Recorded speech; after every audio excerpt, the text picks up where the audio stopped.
call in 1948 from Chennai, you, the Maupillars of Kerala, you, the Maupillars of Malabar, you, the Maupillars of Wayanad, you took up this green flag of crescent and stars and made it a part, a routine of your life.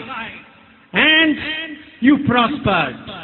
You prospered educationally. You prospered economically. You prospered spiritually. It is because of the visionary leadership of Indian Union Muslim League, the selfless and visionary leadership that Indian Union Muslim League provided to the people of Kerala, starting from Qaid-e-Qaum Abdur Rahman Bafa Ki Tangal Sahab, Sidi Sahab, Pokar Sahab, Uppi Sahab, Panakkad Pukoya Tangal Sahab.